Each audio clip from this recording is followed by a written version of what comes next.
We will take the last question. My name is Misbah and I am from Pakistan and I am doing bachelor's in MLT. My question is that Allah is not the father of us. Then how come in the Bible Isa alayhi salam said that I will pray to my father and he will send you a comforter? This is confusing me. What you are referring to is a verse from the Bible from Gospel of John chapter number 14 verse number 16. And I will pray to the Father and he will send you a comforter.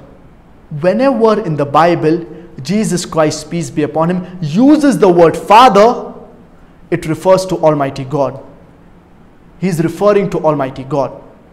So in the Bible, this word Father, when it is used by Jesus Christ, peace be upon him, it is referring to no one but Almighty God. In the Bible, Almighty God, he has got sons by the tons. Ephraim was the son of God. Adam was the son of God. All those who are led by the Spirit of God, they are sons of God. So son of God, it refers to a righteous person. It refers to a person who follows the commandments of Almighty God. And many people, they say that Jesus Christ, peace be upon him, he is not a normal son, but he is a begotten son. And they quote the verse of the Bible in the Gospel of John chapter number 3 verse number 16. For God so loved the world that he gave his only begotten son. Whosoever shall believe in him shall not die but have everlasting life. Now this word begotten, according to 32 scholars of the highest eminence, backed by 50 different cooperating denominations, they say that this word begotten, it is a concoction, it is a fabrication, and they have thrown it out of the Bible.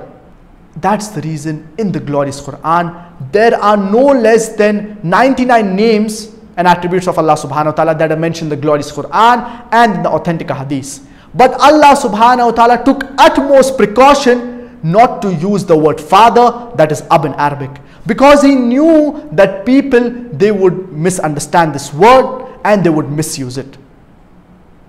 But in the Bible, this word is used, and whenever Jesus Christ, peace be upon him, he uses, it is referring to no one but the Father in heaven, and it is referring to Almighty God. So this was the time that we had today. Inshallah, the remaining part of the session will be continued by my father. I would like to end this session. Wa akhiru da'wana and alhamdulillahi rabbil alameen.